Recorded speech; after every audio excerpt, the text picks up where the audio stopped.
시청자 여러분 안녕하십니까. 지금부터 저는 ken의 안보정론을 시작하겠습니다. 맨 먼저 말씀드리고 싶은 것은 장동혁 대표의 단식 관련 동정이 되겠습니다. 우선요, 응원환이 어마어마하게 많이 올라오고 있고요. 그리고 이제 좀 연세가 드신 이 당원들도 와서 격려를 해주고 있다, 이런 보도가 나오고 있고, 자, 그 다음에는요, 이 김민수 최고위원이 본인의 SNS에 올린 글인데, 지금 병원 후송을 해야 되겠다라고, 지금 의사가 지금 판단했는데, 본인이 거부하고 있다고 합니다. 예. 자, 하여튼 뭐 건강이, 그야말로 이제 너무 많이 상하는 것은 우리가 바라는 게 아니죠. 자, 이렇게 이제 단식 투쟁을 하는데도 불구하고 여권에서는 말이죠, 정이라기보다도 인간적인 최소한의 예양을 보내지 않고 있어서 우리 국민들이 더 분노하고 있다, 이렇게 보여집니다. 자, 그래서 이제 지금 장동혁 지금 단식 요와 관련해서 말씀을 드리겠고요. 그리고 이제 이원정이가 지금 현재 한국 컨텐츠 진흥원장으로 간다. 근데 뭐 연봉이 연 2억이 넘는다는 거 아니겠어요? 자, 이 예산만 해도 한 6천억 정도가 된다는 겁니다. 이 어마어마한 기관의 기관장으로 가는 거예요. 한 것이라고는 이재명 대통령의 뒤따라다니는 것밖에는 아무것도 없다는 겁니다. 행정 경험도 전무하고, 예. 그래서 이걸 지금 뭐라고 하느냐? 그럼에도 불구하고 말이죠, 이 컨텐츠 진흥원장에 대한 또 공모는 진행 중에 있다는 거예요. 그러니까 선수를 딱 이원적으로 정해냈는데, 원장은 지금 공모가 진행되는 건 뭐예요? 이거 대국민 사기극이잖아요. 예. 그러니까 이제 그 공정한 절차를 거쳤다. 합법적인 절차를 가져가 전혀 하나도 없고 합법적으로 이루어졌다. 요거를 꾸며내려고 속으로는 이원정을 정해놓고 겉으로는 공모를 돌리는 거예요. 그래서 유진 의원이 이거는 환경부 장관, 딱 이 블랙리스트하고 김은경이죠, 똑같다. 이거야말로 직권남용이라는 겁니다. 자, 옳은 얘기예요. 예, 그래서 환경부 블랙리스트가 터진 거나 마찬가지의 지금 죄를 지금 이재명 정부가 벌이고 있다. 죄를 범하고 있다. 이런 표현을 하고 있고요. 지금 이제 100조짜리 2개를 얘기해야 되는 건데, 하나는 이번 지방선거를 계기로 해서 시기적으로 타이밍이 딱 맞잖아요. 그러니까 이제 오얏나무빛에서는 갓을 바꿔 쓰지 말라, 이 얘기가 있지 않습니까? 그런 것처럼 지금 지방선거가 이제 6월로 다가왔는데, 지금 중앙정부에서 말이죠, 이재명 정부가 지금 지방으로 말이죠, 지방교부세 또로 해가지고 총 100조를 내려보낸다는 겁니다. 자, 지방교부세 일부하고 그 다음에 통합시라는 명목으로, 여기에 해서 이제 40억, 그 다음에 57억, 그게 97억이니까 이게 100억이잖아요. 지방교부세에서 띄어서 57조를 내려주고요. 그리고 통합시 20억, 호남하고 충청 40억 하면 97조예요. 97조. 야, 아마 이거는 세기의 예산 지원이 아니냐, 단군 이래 최대의 예산 지원이야. 야, 참 무식하면 용감하다고 그러죠. 대단합니다. 이거 행안부장관이 누구죠? 윤호중이. 그러니까 윤호중이 안 자르잖아요. 예? 예. 자, 그리고 또 하나 이제 100조는 뭐냐? 우리 대한민국의 개미들이 말이죠, 미국 주식 무려 100조 원치를 지금 샀다고 합니다. 그래서 전 세계에서 미국 주식시장 최고의 큰 손이 누구냐? 한국 사람들이요. 역시 한국은 통이 커요. 그러면 대형입니다. 대형. 주식시장 빠지는 것도 작년까지만 해도 세계에서 1등 했잖아요. 올라가는 것도 또 1등이야. 자, 그래서 요 내용을 말씀을 드리고, 그 다음에 지금 트럼프 대통령의 영토 욕심, 이건 뭐 이미 다 아는 거잖아요. 자, 그 다음에 그 정치적인 외교적인 욕망도 우리가 다 아는 거예요. 그야말로 전 세계 누가 트럼프를 갖다가 고립주의다, 트럼프 외교가 이렇게 얘기했는지 아마 지금은 굉장히 반성할 것 같아요. 이거 고립주의가 아니고, 저는 이제 그래요. 고립이란 말 안 쓰고 저는 항상 선택적 개입주의라고 저는 말해왔어요. 이 얘기는 뭐예요? 고립 아무것도 안 하고 그냥 혼자 가만히 있는 거잖아요. 개입이라는 것은 내가 눈치 딱 봐. 앞에 제가 선택자를 붙였잖아요. 이거는 제가 붙인 게 아니라 우리 전문가들 사이에서는 오래된 일종의 외교 전략적 용어입니다. 워딩이에요. 왜 선택적이냐? 미국 입맛에 맞으면 들어가고 안 맞으면 안 들어가는 거예요. 그래서 들어가는 게 뭐예요? 개입하는 거잖아요. 그래서 고립은 뭐예요? 딱 빼는 거잖아요. 그래서 저는 고립주의하고 선택적 개입주의하고 거의 비슷한 말로 지금 이제 트럼프 얘기를 갖다가 쓰고 있는데, 저는 선택적 개입주의가 맞다, 이렇게 저는 주장을 계속하고 있습니다. 바로 어디서 나타났냐? 베네수엘에서 나타났잖아요. 베네수엘라. 몰로주의가 이제 공식 용어로 됐어요. 몰로주의가 아니라 돈로주의가 공식 용어로 외교 영어. 그러니까 트럼프의 서반구 정책은 돈로주의다. 예, 예, 트럼프. 예, 도널드 트럼프 할 때 돈로주예요. 예, 자, 그래서 이렇게 되고, 그 다음에 지금 어디로 들어가느냐? 그린란드로 들어가려고 그래요. 그린란드. 그 다음에 또 어디로 들어가려고 하냐? 캐나다로 들어가려고 그래요. 그래서 요거를 갖다가 딱 요즘은 AI가 있으니까 사진 멋들을 딱 쫙 올려놓고 있어요. 아, 이거. 그래서 지금 이제 유럽하고 유럽에서는 대대적인 관세 폭탄을 터뜨리겠다. 예, 이렇게 나오고 있고요. 그리고 미국은 그런 거 신경 하나 안 써. 우리는 그린란드를 먹을 거야. 이래서 미국과 유럽과의 충돌은 시간 문제다. 이미 지금 충돌하고 있어요. 예. 아, 이런 지금 내가 이 보도가 나오고 있습니다. 아, 그래서 이걸 보면 말이죠. 역시 미국이 그냥 무섭다. 참 겁난다. 이렇게만 볼 게 아니라 국제정세의 냉엄한 현실은 뭐냐? 예. 국력이 센 나라는 자기가 갖고 싶은 걸 가질 수 있고, 국력이 약한 나라는 먹힐 수밖에 없다. 이겁니다. 이거를 갖다가 현 이재명 정부가 제대로 알아야 돼요. 낭만에 의해서. 그러니까 이제 희망 고문 가지고는 평화가 달성될 수 없는 겁니다. 반드시 막강한 군사력이라고 힘의 뒷받침이 있어야만이 지금 북한과 이 대통령이 지금 김정은이하고 대화하려고 온갖 난리를 치잖아요. 예, 그러니까 무인기 떨어뜨린 거 뭐라고 그랬어요. 야, 이 북한에다가 총 쏜 거 똑같아 이러지 않아요. 왜 그러냐? 김정은이 환심을 살려고. 참 얼빠진 얘기죠. 예. 자, 그래서 지금 근데 이거를 레거시미에 대해서는 비판 하나도 안 나와요. 낼지 나올지 모르겠지만 큰일 났어요. 국가안보는 누가 책임지느냐? 최고사령관이 누군데요? 국가 원수 대통령이잖아요. 이거 정말 큰일 났어요. 대한민국의 평화를 김정은이가 지켜줍니까? 시진핑이가 누가 지켜줘? 트럼프 대통령이 지켜줘요. 이거를 명심해야 되겠다. 자, 그러다 보니까 말이죠. 지금 김대중 칼럼 조선일보 이분이 말이죠. 대한민국은 지도자가 없다. 이렇게 한탄하는 칼럼을 쓰고 있습니다. 이 내용도 여러분께 함께 전해드리도록 하겠습니다. 자, 그러면 말이죠. 우선적으로 말이죠. 먼저 지금 여러분께 지금 김민수 최고위원이 지금 올린 글입니다. 장동혁 대표의 건강이 많이 악화된 상태다. 탄소 공급기와 최소한의 의료 조치에 의지한 채 단식 중단 권유와 병원 후손을 거부하고 있다. 대표님은 단식으로 모든 것을 해결할 수 없다는 사실을 누구보다도 잘 알고 있다.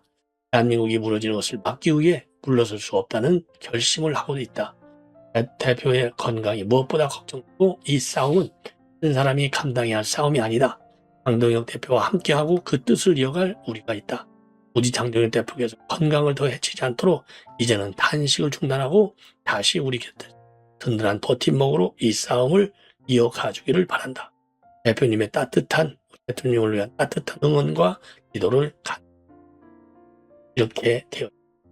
자, 그래서 말이죠. 제가 이제 관련 사진들을 조금 찾아봤어요. 예. 그리고 이제 SNS에도 또 많이 올라오네요.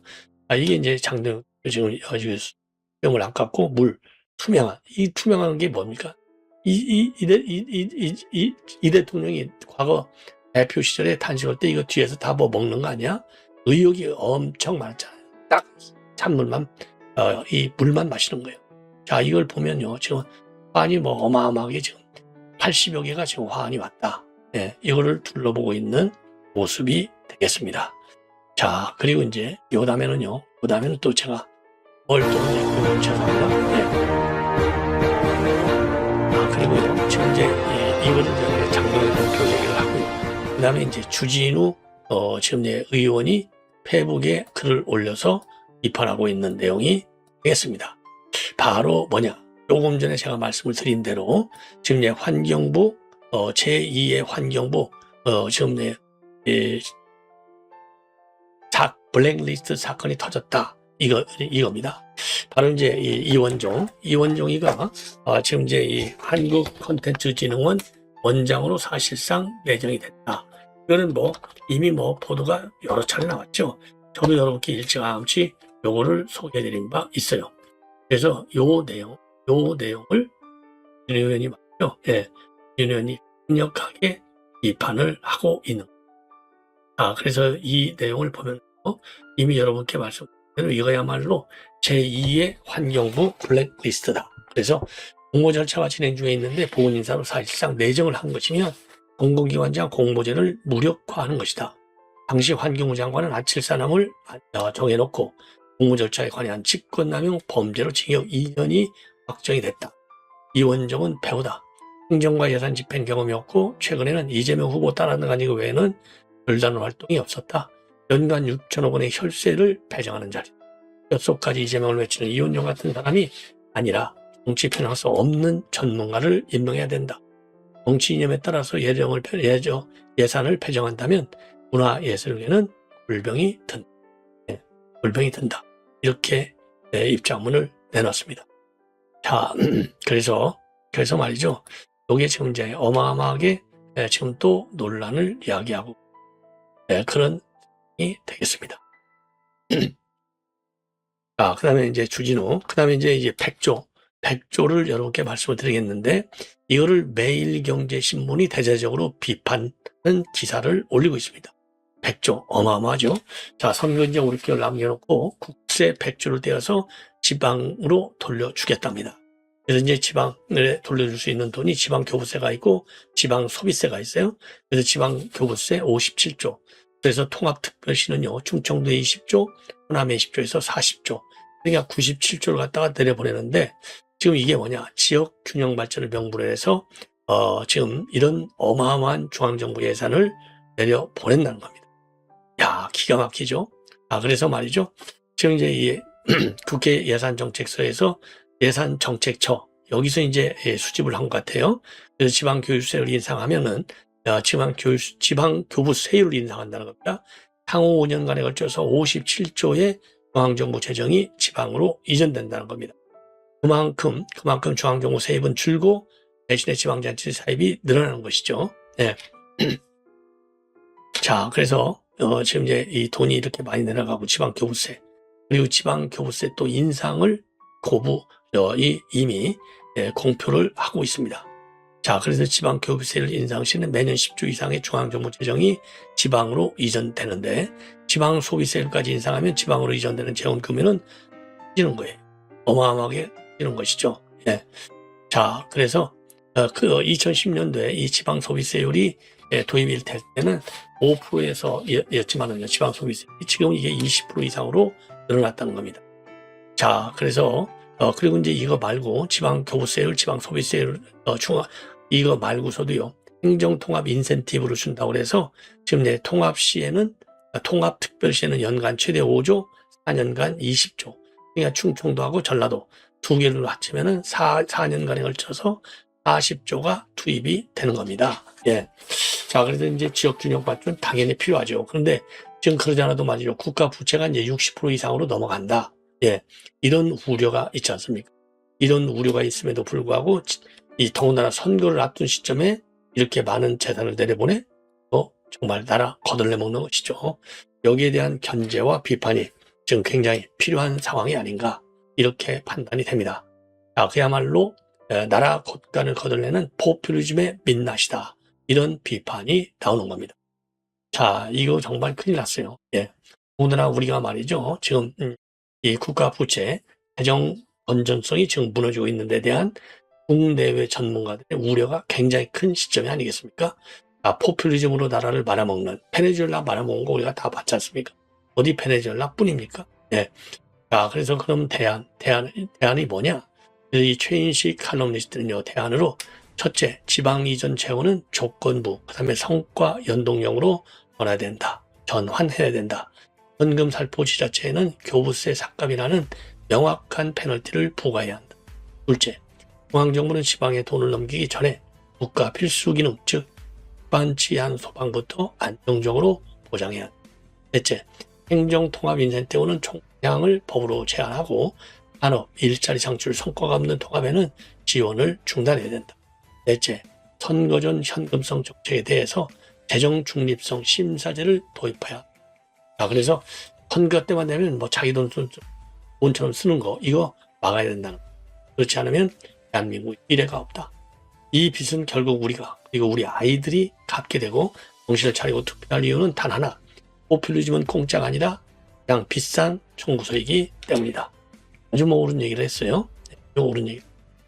자, 그 다음에는요, 지금 이제 우리가 말이죠. 이러다 보니까 지금 이제 미국 내 미국 내 투자가 또 100조가 됩니다. 어마어마해요. 자, 그래서 이 100조, 그러면 이제 어느 정도나 되느냐? 100조가 말이죠. 총 663억 불이나 된다고 합니다. 예. 자, 그래서 작년에, 지금 미국, 외국인들의 미국 주식 전체 순매수액 6,261억 달러 중 11%를 한국인들이 산 거예요. 어마어마한 겁니다. 그래서 우리 한국 다음으로는요, 미국 내 투자가 많은 나라는 노르웨이 639억 달러, 639억 달러. 우리하고 30억 차이나 나요. 그 다음에 싱가포르 539억, 프랑스 494억, 스위스 332억 달러 순으로 탑5가 있다고 합니다. 예. 그리고 이제 한국은요, 싱가포르라든가 일본, 대만도 앞지르고 있어요. 그리고 2024년도에는 싱가포르가 1위였고, 한국은 당시 149억 달러를 매수해서 7위가 됐는데, 이거 우리가 뒤집은 거다. 자, 이러니까, 이 달러가 이렇게 미국으로 다 넘어가 보니까 환율이 올라갈 수밖에 없고, 왜? 국내 환율이, 달러가 없으니까, 큰일 났어요. 그래서 이제 금년도 들어서서요, 이거 들어서서도 미국 주식 매수는 다시 큰 폭으로 늘어나고 있다고 합니다. 자, 그래서 상법 개정과 같은 한국 주식시장의 체질 개선 노력이 이어지고는 있지만은 미국 투자자들의 신뢰는 아직도 돌아오지 못한 상황이다. 지난 수십 년간 부진한 증시를 경험한 한국인이 한국 시장을 오히려 역차별하는 현상이 벌어지고 있다. 자, 그래서 이거를 말이죠. 도표로 한번 보여드리겠습니다. 도표. 자, 아까 이건 이제 우리 국세가 이렇게 지금 많이 넘어가는 지방으로. 자, 이게 말이죠. 이거 보십시오. 이게 한국이 1등이에요. 1위가 한국 663, 2위가 노르웨이 639, 3위가 싱가포르 593, 프랑스가 494, 그 다음에 5위가 스위스 332억 달러가 되겠습니다. 참 어마어마한 거죠. 어마어마합니다. 자, 그래서 이런 걸 보면 말이죠. 이런 걸 보면은, 자, 진짜 우리 대한민국 대단한 나라가 아닌가, 이렇게 말이 됩니다. 시청자 여러분, 죄송합니다. 자, 이제 이 정도로 해서 이제 이 100조, 관련 기사 여러분께 전해드렸고요. 그리고 이제 트럼프, 지금, 아까 말씀드린 대로 트럼프가, 지금 유럽을 먹으려고 난리를 치잖아요. 요 사진. 그 트럼프 대통령이 아예 이게 이렇게 본인 SNS에 올려버린 거예요. 그린란드 딱 앞에 2026년도쯤에 미국령으로 편입시키겠다는 거죠. 거기에 이제 마크롱하고, 그다음에 이제 루비오, 국무총리가 있어요. 이게 딱 국기를 갖다 꽂잖아요. 그린란드. 야, 이거 얼마나 무섭습니까? 그리고 또 요 사진. 요 사진이 말이죠.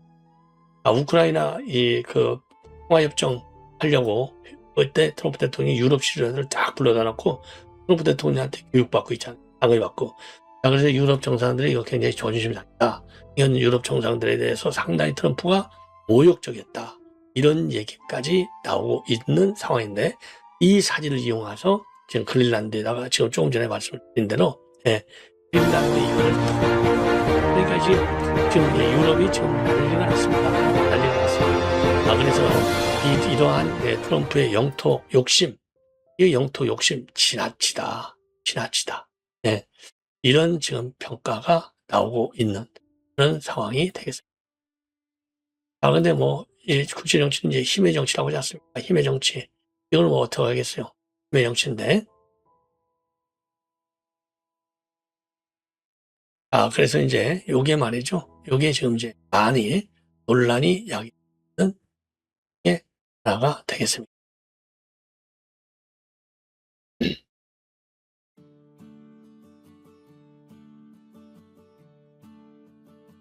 자, 그리고 이제 이렇게 이제 하고요. 요거를 말이죠. 지금 트럼프 대통령이 말이죠. 이거를 갖다가 이제 직접 이렇게 SNS가 올리다 보니까, 야, 이게 이제 전 세계가, 야, 이거 트럼프 정말 비상이네. 이거 어찌할까요? 이런 지금 이제 한탄까지 나오고 있어요. 그래서 그린란드, 캐나다, 베네수엘라 영토에 홍조기가 그려져 있는 겁니다. 자, 이런 삽성 사진, 그래서 지금 이제 상당히 지금 이제 유럽들이 굉장히 뭐라 그럴까요? 긴장하고 있다. 이런 지금 반응이 나오고 있고요. 그리고 이제 유럽 국가들은 그 군사훈련도 실시하고 뭡니까? 공동 성명도 내면서 지금 반발하고 있고 관세 보복을 또 지금 경고하고 있는 상황이 되겠습니다. 자, 이번에는 이제 여러분들 지금 청와대 참모들이 너무나 많이 지금 이제 출마를 해서 또 난리가 났습니다. 자, 그래서 청와대 참모들 이 출마는 지금 10여 명이 지금 출마한다. 이게 뭐 거의 기정사실로 있어요. 10여 명. 그래서 이제 지금 이제 청와대가 뭐 경력 쌓는 자리냐 이런 지금 비판이 지금 많이 나오고 있지만은 뭐 정치라는 게 다 그런 거 아니겠어요? 이 보수든 진보든 간에 그래서 지금 청와대 출마자들 이렇게 보면 말이죠. 자, 이 강훈식, 김용범, 전성환 비서관, 충남아산, 우상호는 강원지사, 그다음에 이선호 지방발전관은 울산시장, 그다음에 김명욱이는 이게 측근 중에 측근이잖아요. 성남시장, 그다음에 김남중이는 이 대통령의 개항을, 그다음에 배진교 이 사람은 이제 인천시장. 지금 이런 사람들이 거론이 되고 있다. 이런 사람들이 거론이 되고.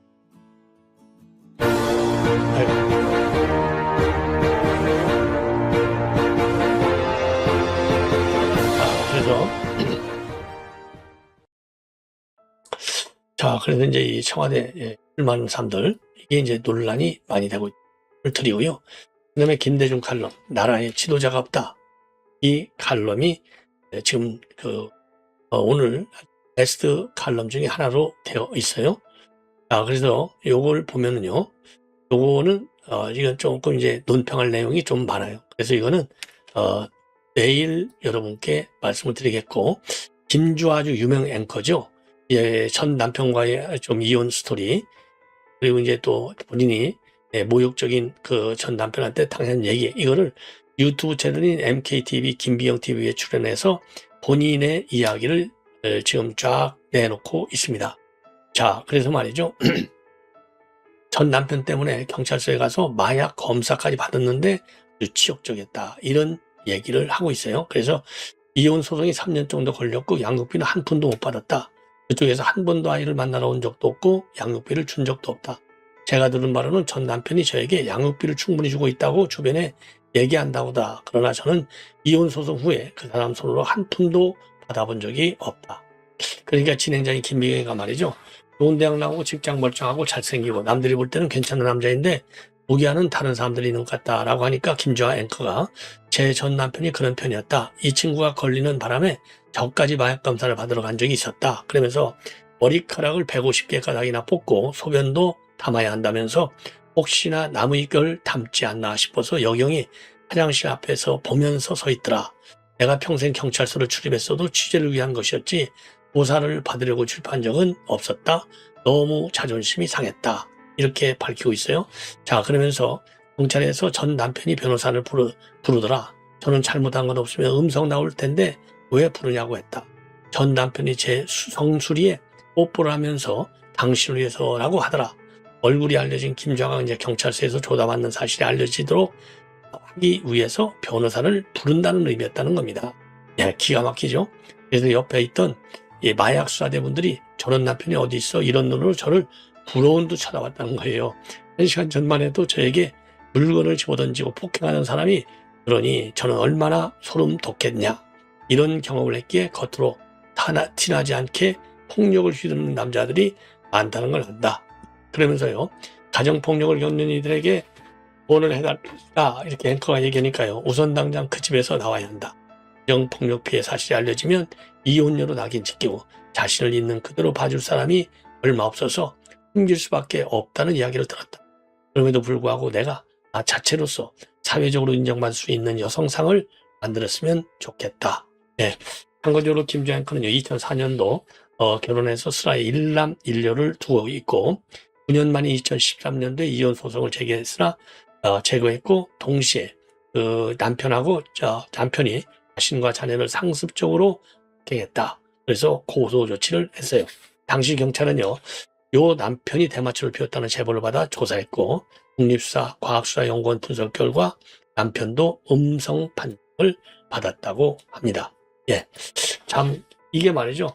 제가 뭐 이렇게 김조 앵커가 워낙 또 유명하신 분인데다가 이게 지금 도하 언론의 막 회자가 되고 있어요. 그래서 참고적으로 말씀을 김조 앵커가 정말 얼마나 억울함을 당했는지, 예, 참 이 가정폭력이 얼마나 심각한지를 지금 남성들은 조금 심각하게 새겨야 될 것이 아닌가, 이런 스토리가 되겠습니다. 대단히 고맙습니다.